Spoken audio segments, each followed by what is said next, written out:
Hello, and welcome back to the Age of Unreason. I was going to react to Trump's CPAC speech that just took place a few hours ago. So some of the objects or the topics I'll just blow through. Some of them I've looked up some information about his points, and we'll just do what we can. So Trump started by praising Argentina President Javier Milei. He's a right-wing populist. He believes in laissez-faire economics, which basically is against any form of subsidies or regulations. His people are 57% of his people in this country are currently below the poverty line. He's doing a lot of cutting and slashing, kind of like Trump. He believes climate change is a socialist hoax, like Trump. He was made famous in the 2010s. He's an economist. He once went after a journalist that criticized his politics. He actually did gender violence against her by getting a local court to conduct and mandate a psychological examination of the journalist. He likes to attack media as fake news, just like Daddy Trump. He, much like Trump, just did a meme coin. He promoted it on his X. The insiders that created the coin profited $87 million as they sold off the bulk of the coin right after it got launched.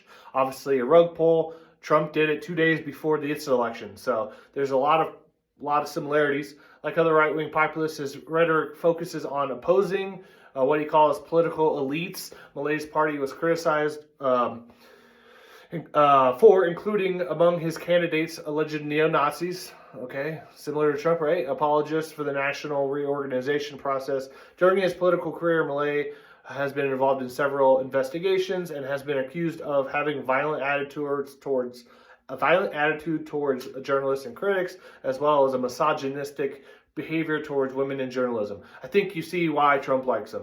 Next, he spotlighted his immigration czar, Tom Homan. He recently said that he won't be happy until every criminal migrant is eradicated.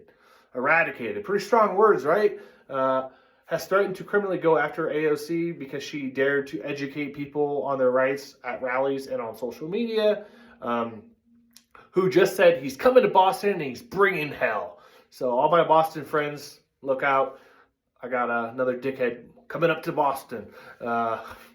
Next, he spotlighted, he called out this is my favorite one, he referred to former Brazilian President Bolsonaro. I guess he was in attendance. He's probably in attendance because he's trying to avoid prosecution. Because last Tuesday, he was indicted on a multi-pronged scheme to remain in power despite his loss to President Lula, including an alleged plan to poison Lula and shoot dead the Supreme Court justice, a foe of the former president. The charges filed against Bolsonaro are based on the federal police investigation concluded in November that in an 884-page report, police described a multi-step scheme substantiated by evidence and testimony to keep Bolsonaro in power. The plan included systematically sowing distrust in the electoral system among the populace, drafting a decree and give the plot a veneer of legal basis, pressuring top military brass to go along with the plan, and inciting a riot at the Capitol. Wow, sounds pretty familiar. You can see again why Trump likes him, but this guy's a piece of shit, much like a lot of the people that Trump loves. So, not a real surprise. So, Trump then spoke about his massive mandate, from the American people. His big win, the map was all red, he stated. He claimed that he won 85% of the counties. Only 520 counties, he said, voted Democrat, and 2,600 counties ended up voting for him. So I didn't look into all the counties, but he did win. Yes, I admit it. Unlike Trump, usually we can admit it. But since 1960, he has the fourth smallest winning margin of victory. Trump won by 1.6% percentage points. Now compare that to just Barack Obama's first term. Barack won the presidential election by 7.26%, and even on his second term, Obama won by 3.86%. So I don't recall Republicans at that time having that take that there's a massive conversation, a massive mandate. And I definitely don't remember Democrats looking at it that way. Democrats, when you have the power, use it. You guys are always fucking weak about it. So anyways, Republicans don't do that. So obviously they're hypocrites, nothing new. But so At the same time that Obama was winning these elections, Trump was going after him for not even being eligible to run because he was born in Africa. I see why those white supremacists have always been behind Donald. This topic also got me thinking about the Vigilante Inc. Documentary, a voter suppression documentary made through 2023 that got released in 2024 by journalist Greg Palast. Showed Georgia once again being the leader when it comes to voter suppression. Brian Kemp, whose family literally brought the first slaves to Georgia, who was governor and before was Secretary of State, literally controlled the elections. Check out that documentary. It's free on YouTube, which, unlike the right-wing documentaries like 2,000 Mules, is based in fact and not fiction, based on stats, not just fucking hearsay. So then Trump joked about how hot Doug Burgum's wife is. He's the new Secretary of the Interior, and how lucky he was to have him. I think it made me laugh right away because in 2018 there was a book that came out called Fire and Fury by Michael Wolff, recounting President Trump's how he used to brag about sleeping with friends' wives, making it life worth living, is what he said. It describes how Trump would devise calculated plots to get wives of his friends into bed, using jealousy and revenge as a bait. In pursuing a friend's wife, he would try to persuade the wife that her husband was perhaps not what she thought, reads the passage. Trump would then have his secretary ask the husband to stop by his office. Once the husband got in, Trump would subject him to constant sexual banter, all while having the wife of the guy listen listen to the conversation over the speakerphone. Do you still like having sex with your wife? How often? You must have had a better fuck than your wife. Trump would apparently ask friends, tell me about it. I have girls coming from Los Angeles at 3 o'clock. We can go upstairs and have a great time. I promise. It sounds like Trump's not being cucked by Elon in the Oval. When Trump's not being cucked by Elon in the Oval Office, he likes to cuck his friends. So, good stuff. Then Trump calls out Kash Patel, the new director of the FBI. Obviously, I'm not for him. He sucks. Tulsi Gabbard, the new director of the National Intelligence. Back in 2016, when she ran in the 2016 presidential, she ran kind of like Bernie.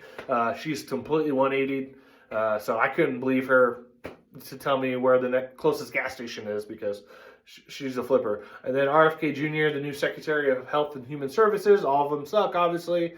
Then President moves on to autism rates, speaking about how it used to be basically non-existent, and now it's 1 in every 36 babies are born autistic, and how RFK Jr. and Bobby, which is Bobby, and Dr. Oz are a fake fucking doctor is gonna dig in and solve autism. So my hopes are low that these two dipshits are going to be successful, but hey, good luck. I hope you figure it out. That'd be great. Then we'll talk about Trump. He discussed active duty troops at the border. I don't really need to say which border I'm referring to because you already know, the ones with brown people on the other side, not Canada. Frankly, as a veteran myself, I don't mind troops being on the border. It's probably one of the places I can align with Trump. However, that goes to say that the soldiers and Marines that are going to work there have the hearts and minds attitudes, right? The SOP should not reflect that this is a war zone. So if that is not the case, obviously I would see that as a problem. So however, Trump's administration loves to say, just do it legally, as in terms of immigrating. Do it legally. And we're good. Keep in mind that just 2 days ago, the Trump administration fired 20 immigration judges. So the war on immigration, legal or illegal, it doesn't really matter. They don't want immigration unless you're some kind of white. Trump just extended an offer to South Africans, white South Africans specifically, that they're good. So, white people okay. Again, why do we think he's and his administration is full of racists? I mean, it's pretty straightforward. Trump then went on to discuss his action trying to end birthright citizenship for children who were born in the United States. This one's held up in courts. It will probably end up at the Supreme Court. So we'll see how that group of jerk-offs approves or disapproves. But he said that children from immigrants are not eligible, right? So these are teens or even 20 somethings that have never known another country. They are Americans. So where's the proper place to deport them if they've never known another country? So Trump went on to say that birthright citizenship was meant for children of enslaved people and not illegal immigrants.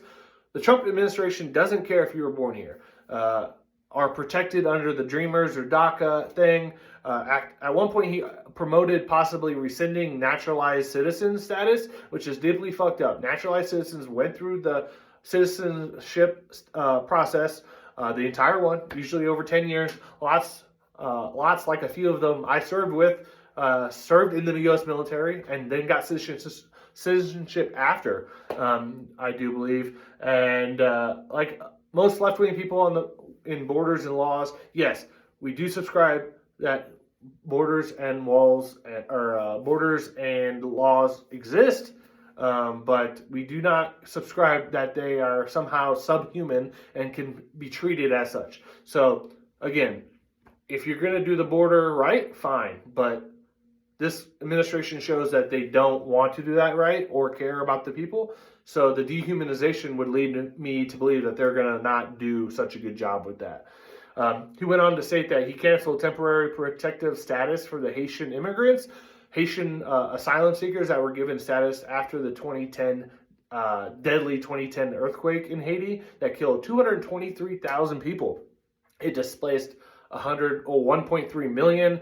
Those temporary protections did not give them a path to citizenship unless they were working on it on the side. Now, if these families have been here for over 15 years and children have been born here and they've never known another country, Trump says, who cares? Get them the hell out. There are about 520,000 Haitian refugees in 2024. At least 5,600 people were killed in gang violence in Haiti. And it's barely recovered from the 2010 earthquake. So Trump and his team of cold-blooded Christian nationalists don't care. Troubling. Then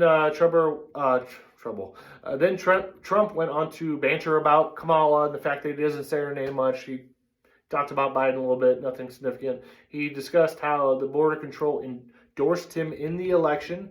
He kind of joked around that he didn't know if that was even legal while laughing. I don't know. He went on to celebrate mass deportation. He went on a goofy line that they all coming from jails and mental institutions. You've heard it before. Like many other times, many others, I believe that when Trump says people are here seeking asylum, he thinks they're coming from insane asylums. Not that their country is war-torn or earthquakes or, they're not seeking asylum because they might be murdered by a gang. They're seeking asylum from a mental institution. I'm not sure. He always says it, and I've heard that people say that, and I had no other reason to disagree because it certainly doesn't make sense how he uses it. He then went on to celebrate his liberation of Aurora, Colorado from illegal immigrants. I work in Aurora, Colorado, and I'm not exactly sure what he's doing. Lots of talk, seemingly. I've had some recent break-ins at my work at mailboxes. I caught them on camera, and surprise, surprise, it was a white guy stealing packages and mail, probably to fund his drug habit. But don't tell Trump, though. It's all immigrants. Trump went on to discuss how Republican senators are sticking together and how sometimes people want to act up, and that's not good. Basically reminding and reinforcing to Congress, which is already ineffective, that absolutely no one should step out of line.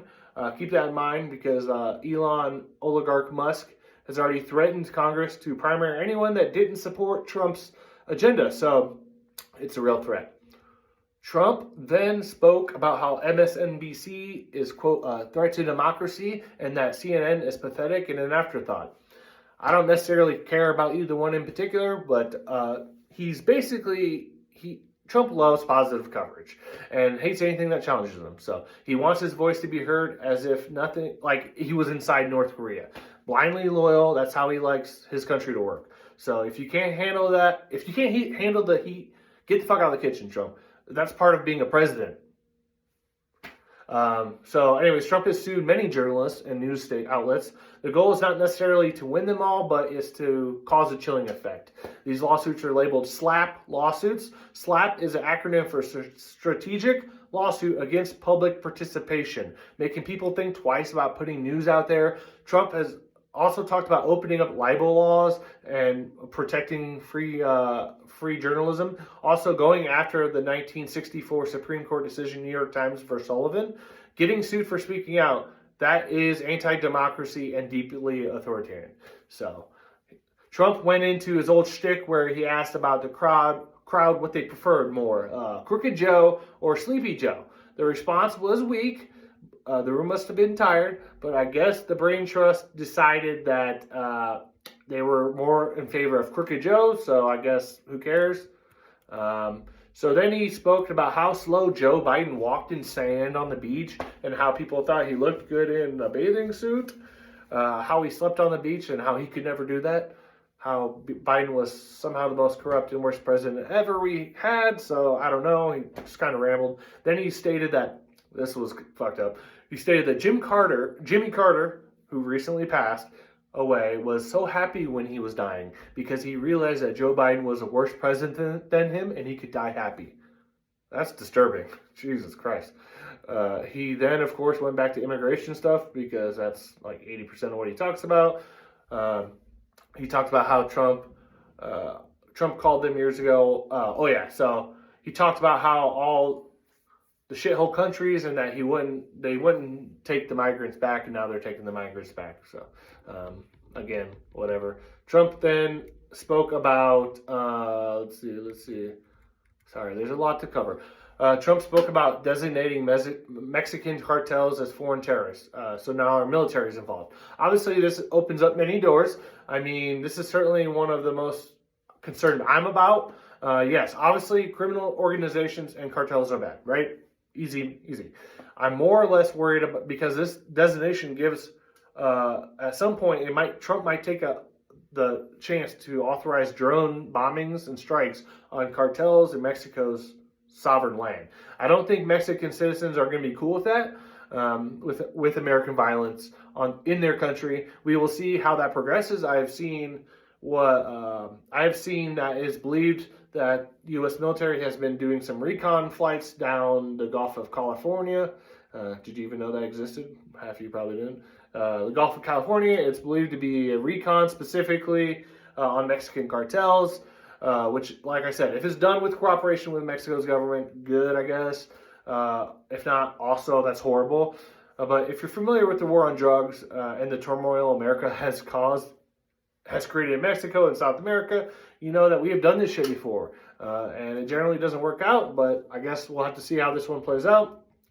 Trump then commented that he was going to use Guantanamo Bay for migrants. Of course, we've heard this, that people forgot this place, he said.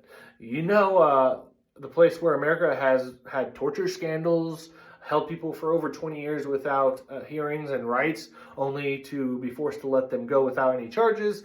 It's located on a nation where we've had an embargo since 1958, except for that 5 seconds that Obama normalized relations between the two countries. I guess Guantanamo Bay is basically a place where you don't have rights, and there is nothing that's dictating what we can and can't do to you, basically. President Theodore Roosevelt and Cuba's president in 1903 signed a treaty with no expiration date. So America has come to take... So basically, it's America's land on Cuba, a country we don't have relations with, where we can do illegal shit. It was made famous during the Bush years, if you don't know. And basically, America is never going to give it up and come take it from our cold dead hands from Cuba, I guess. President Trump then said he's going to save us from inflation. Mind you, inflation got worse in this last month, so that's cool. Also, that he saved America money by canceling the Green New Scam deal, which he said we had spent trillions on. Not sure how we spent trillions on something that never passed Congress. It was promoted in 2018, 2019. It never passed. So I don't know. It's more propaganda, less facts. He was joyfully explaining how he left the Paris Climate Agreement again and canceled the electric car credit for taxes. I guess Elon didn't have time to talk to him about that. He then brought up the federal hiring freeze on foreign aid, talked about Doge, and talked a bit about Elon's kid for some reason. He talked as much about the hiring freeze as Elon's Kid X. I don't know. Then Trump went on about Doge savings using incorrect and disproven information about Social Security, and there being 150-year-olds, 200-year-olds. At one point, I understand it's a problem. If there is fraud, let's remove it. But it sounds like, from what I've seen, a lot of the issue is people not understanding old computer programs and misinterpreting the information. But Trump has never skipped a chance to be goofy. He channeled a stand-up routine about someone getting Social Security that is older than our nation. Obviously, that's not the case. And if it is, then fine, eliminate it. Trump then stated that him and Elon were going to Fort Knox to check if all 27 tons of gold was there, joking that he might open the door and find none. So maybe he'll pocket a few. I wouldn't be surprised. Trump then spoke about the 75,000 federal employees that resigned. A judge had paused that, but since it said it was okay. So folks that accepted that were told they would be paid until September.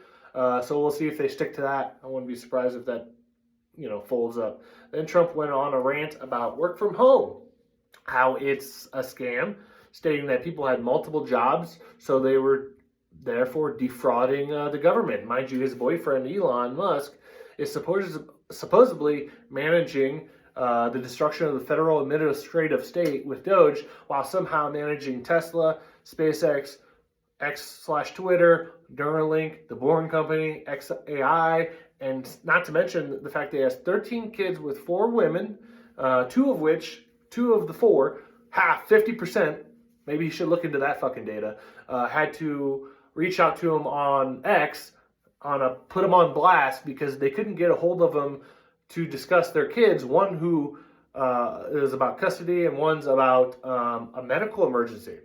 So, frankly, Trump is just parroting the Capitol views on the work from home situation. Money doesn't want all that corporate office space sitting, so that's all it is, I would assume. Trump celebrated his and Elon's dismantling of the Consumer Financial Bureau, stating his bank friends, of course, hated them, and even though that's because they've returned over $21 billion back to defrauded American citizens, he also celebrated the death of USAID, of course, accusing them of being a democratic criminal organization.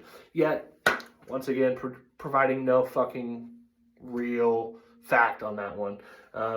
Then Trump went, and then because he talked about the Consumer Financial Bureau, he went on a short rant about and played the same old record about Elizabeth Warren and being Pocahontas and blah, blah, blah. He then said the radical left is far meaner than they are. Okay. Trump then celebrated leaving the World Health Organization, walking radical Democratic bureaucrats out of office, and covered the corruption of... I covered that in the corruption video of Mayor Eric Adams. It goes into the Attorney General and the acting Attorney General and Trump's picks and how it's a problem of corruption, and Trump is just cool with that. Then Trump got into the Russian-Ukraine war talk, stating that America has sent over $350 million. Keep in mind, just the other day, he said that we had sent over $300 million, or $300 billion. So I don't know where he got an extra $50 billion, but Trump always inflates numbers. That is a strong pattern with him. He always, I guess, has a bigger dick than he actually does. So he stated that Europe has only spent over $100 billion to Ukraine, and it was as a debt to be paid back, and that our $350 billion was given with no strings attached. So stating this for the reason for his demand for 50% of all Ukraine's mineral and rare earth to be into the future forever. That was his reason for it, because, he can't get the money back. So if you haven't heard, Trump and Putin's team met in Saudi Arabia to discuss ceasefire end of war talks without Ukraine, without European allies. Trump also at one point called Zelensky a dictator as he snuggles up to Putin, the same Putin that assassinates and jails political rivals. But remember, Trump and authoritarians are usually pretty tight. Upon further inspection, the European Union had made more like $198 billion available to Ukraine. Some indeed seem to be loans. So maybe Trump is right about that, but obviously 198 billion is a lot more than 100 billion. It's almost twice as much, obviously. So And then, as you'd expect, the president does not have the facts right there, and he doesn't have the facts right about our own damn country. So, anyways, he said we sent over $350 billion on this war, which Zelensky says they've spent $320 billion on the whole war. So more than the whole war's cost, apparently. But of course, that's not accurate, as you would have guessed. So our government states that the U.S. Congress has made available nearly $183 billion to Ukraine war efforts, and that over $50 billion of that went directly to our defense contractors here in the United States for production of arms sent to Ukraine. So that war machine is doing all right. They have never seen a war they don't like, that's for sure. Once again, lies from the Trump and his administration. So it's a day that ends in Y. Trump said his favorite word is tariff. Then and then he said that we were at our richest between 1870 and 1913. You know, the Gilded Age, when robber barons soaked up all the money and everyone else, the normal people, were poor as fuck. Wealth inequality was horrible then and is now. So I guess he is really channeling it. Mark Twain said he called the late 19th century the Gilded Age. By this, he meant that the period was glittering on the surface and corrupt underneath. Checks out. Welcome back to the age of unreason, as I said. Then President Trump went on to attack trans Americans, stating that everyone gets their trans surgery. Disgusting attack on a minority population, of course. Trump loves taking shots at minorities. Trump spends time tearing down trans people who make up 2.3 million of our 340 million person population. That's 0.006% of our population. Republicans continue to attract trans human rights and then complain, asking why the left cares so much about trans people. Well, as someone that knows and has had roommates that are trans, we care about human rights. Trans rights are human rights, and therefore we care about them. It's pretty easy. If you don't have an agreement on that topic, go fuck yourself. Trump went on to speak about roughly the $2 billion of aid we give every year to Afghanistan. He wants them to tie that aid to them giving us our military equipment that we left in the country. Firstly, I don't have an issue with this. However, from what I understand, the equipment left in the country was worth less money than it would have cost to recover it, is why we left it. And as I was in Iraq, we turned over properties back to the Iraqi forces. We left shit there too. So anywhere we invade, we probably are going to leave shit. But he wants to tie that $2 billion to getting equipment back. So as long as it makes sense, I guess, go for it. But then again, we left it. Afghanistan didn't steal it, so whatever. This really pissed me off. Then Trump started speaking about Israeli hostages being returned alive and dead from Hamas in the ceasefire agreement, which is great. Obviously, I wish that all hostages the best. But Trump went on a rant about how getting the body back sometimes brings closure to the family and how important that closure can be for families. Hello, Trump. Can we revisit your fucking dumbass Gaza take? I forgot. Trump has fully dehumanized Palestinians. What about your threats for forcefully removing all living Palestinians in Gaza so you can develop the land that America is going to own? So these people that have loved ones buried underneath tons of debris and collapsed structures, the same ones leveled by Israel using American bombs, where the fuck is your empathy and humanity there? We all know Trump is a hypocrite, a word that truly is not in his dictionary. Trump then rallied that he ended all DEI initiatives in federal government and, quote, their jobs have been deleted. Yes, we know Trump's team has a big heart-on for destroying anything that represents diversity, equality, and inclusion. What a sad, pathetic man. Then Trump went back at trans athletes and how he stopped men from competing in women's sports. The president of the NCAA, former governor of Massachusetts, said that there were less than 10 college trans athletes active when they were talking to Congress. So good job, Trump. You solved a problem that didn't fucking exist, you dumbass. Then Trump stated that he would reinstate all members of the military that were forced out because of the COVID vaccine mandate. I will just say this. I was in the Marine Corps. I don't remember I remember getting plenty of shots, vaccines. I don't recall having a goddamn choice. My personal favorite was the 5-round dose of anthrax vaccine. Do you think I had a choice to not get that? No. Sure, I don't know. I would say that I don't know how I feel about that one, but we didn't have a choice. If I did, I would have liked to know. He talked about being more investigated than the old Chicago gangster Al Capone. Okay. He then took a shot at Pete Buttigieg. He wasted no time before getting to how the January 6th rioters were actually political hostages. Give me a fucking break. Then he went back to calling the former President Biden's family, the Biden crime family, real original. Then he talked about how the Gulf of Mexico is now the Gulf of America, more political theater. He once again threatened to take the Panama Canal back with no real details on the process. He has a concept just like his healthcare plan. And then he went on to speak about Mike Lindell, the Mr. Pillow guy, who must have been just inches away from his dick, you know. In 2024, a court ruling decided that Mike Lindell had to pay $5 million. It stems from a contest that he initiated at an event to the world about the stealing of the 2020 election. The contestant took him up on that challenge, proving Mike Lindell's data was shit to begin with. The jury awarded him the money. I know he's been in the other hot water since actively helping Trump. Obviously, he's not the brightest bulb.